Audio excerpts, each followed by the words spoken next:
This is the VW ID5. Is it just an ID4 with a different roof? In this review, we're answering that and telling you the 10 things you need to know about this electric car. But before we start, if you want to see lots more reviews like this, then make sure you subscribe to our channel and go to whatcar.com for a great deal on your next car.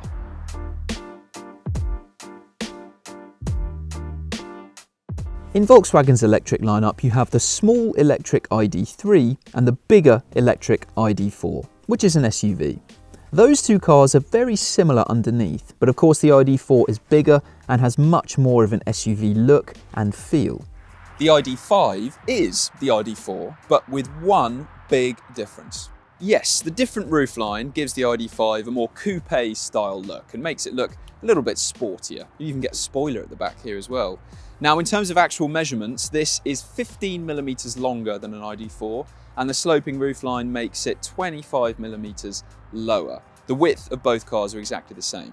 The difference from those changes is noticeable in terms of rear seat space and boot space, but that's not the only difference with the ID4, because this is only available with one big battery, whereas in the ID4, you've got a choice of some cheaper, smaller batteries. So that means this also looks quite expensive. Now, the ID5 isn't the only coupe version of an electric car, so that means it's going to be up against other EVs that do a similar thing, like the Audi Q4 Sportback, the Skoda Enyaq Coupe, the Kia EV6, the Genesis GV60, the Volvo C40, and the Tesla Model Y. So that's a lot of very good rivals that the ID5 is up against, and to be honest, in that company, and given the substantial list price of this car, the interior is pretty disappointing. Now, the storage that's on offer is actually fine. You've got two big, well-placed cup holders. You've got another storage compartment in the center console, which is pretty big, but the quality in here isn't particularly great. It's a bit wobbly. These materials feel pretty cheap. They definitely don't feel luxurious. And given the other electric car interiors that you can have for this money, this definitely is not among the best. The driving position is fine. There's a lot of adjustment to get comfortable.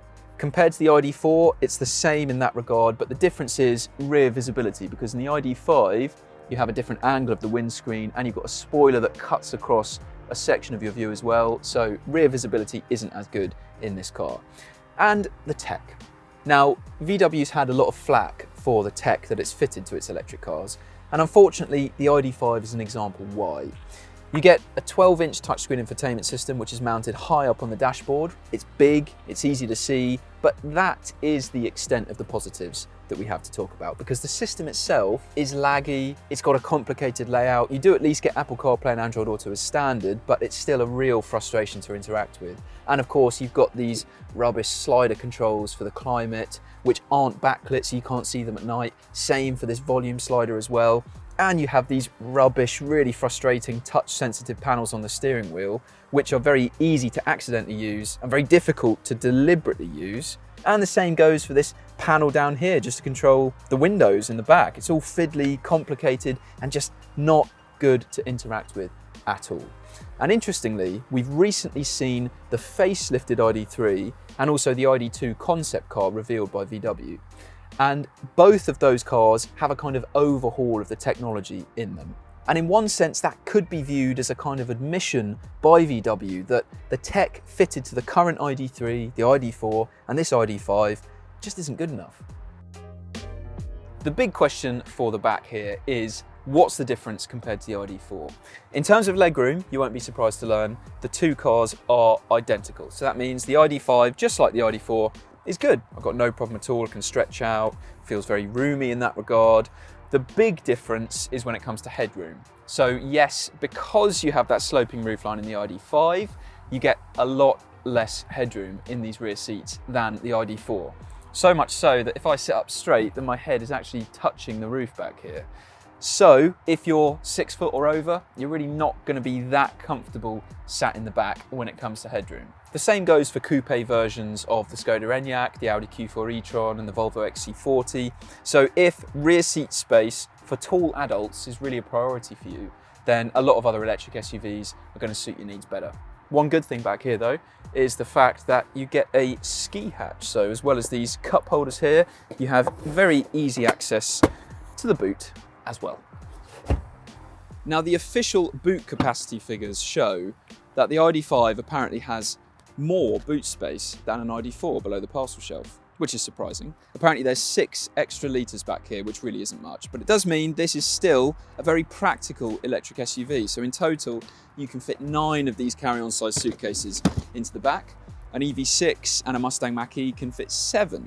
And if you're comparing this to other coupe SUVs, then the Enyaq Coupe, the Q4 Sportback, they're built on the same platform as the ID5, so they're very, very similar. The Enyaq is a little bit bigger, Q4's a little bit smaller, but there really isn't much in the differences between those two cars. The ID5 gets a height adjustable boot floor as standard, and you can see in this highest position that it's in now, there's hardly any loading lip. And when the rear seats are down, the boot floor lies pretty flush with them as well, which is handy. And also you are left with a lot of underfloor storage for the charging cables. And what's good is that it goes all the way to the back of the boot as well. The ID5's boot is smaller than the ID4's when you have the rear seats down and the parcel shelf is out, and you're looking at the overall loading capacity of this car, because in total the ID5 has 14 litres less overall storage capacity than the ID4. But that really isn't that much either. So it's clear that if you're going for the ID5 over the ID4, the only practical compromise you have to make isn't with the boot space, but it is with the rear seat headroom. You do get an electric tailgate as standard on every other ID5 apart from entry-level style trim. But look at how wobbly that spoiler is.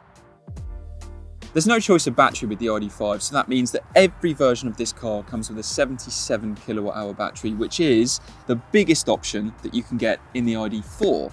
In the ID5, it's enough to give it a claimed electric range of around about 320 miles, which is pretty standard compared to the other cars that this is up against. And as you'd imagine, it is hardly any different at all from the claimed electric range that you get from an ID4. All models can be charged at up to 135 kilowatts, meaning that if you find a charger fast enough, then a 10 to 80% top up will take around half an hour. That sounds pretty impressive until you consider that the cheaper EV6 can charge at up to 235 kilowatts and the Model Y at up to 250 kilowatts. From a 50 kilowatt charger, the ID5 gets a 10 to 80% boost in around 71 minutes. And from a 7 kilowatt home wallbox charger, it's 12 hours and 15 minutes for a full charge from flat.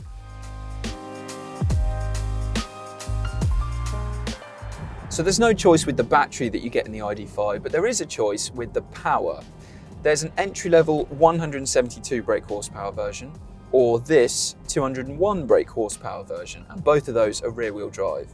There's also a range-topping GTX model, which is all-wheel drive and gets 295 brake horsepower. The entry-level version is called Pro, then this one is Pro Performance, and to be honest, this is the sweet spot of the range, because it'll do 0 to 62 miles per hour in about 8.4 seconds, which is brisk enough.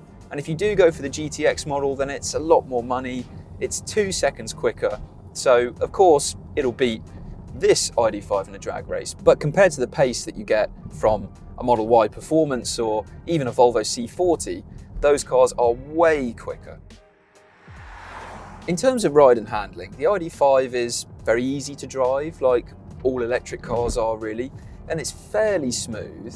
It's not the most comfortable electric SUV, it can be fairly unsettled, but you can get adaptive suspension, which VW calls DCC, and that does improve the ride slightly. But it's not necessary to get that because the difference isn't huge and it's more money.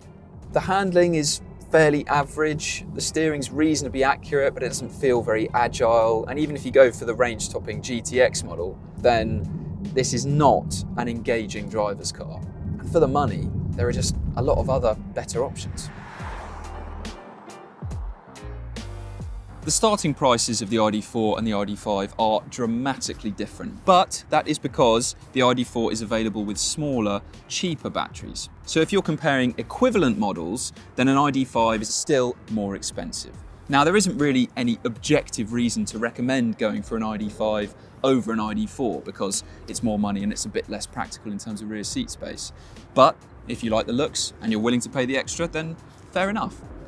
However, compared to the wider electric car market, this car really is quite uncomfortably expensive because for this money, or even less, there are lots of other better electric cars. The best thing about the VW ID5 is the big battery that it comes with, so that means it has a pretty good range. And the worst thing is just how expensive it is. And that means the ID5 is pretty tough to recommend, because at this high price point, it doesn't really do anything to stand out.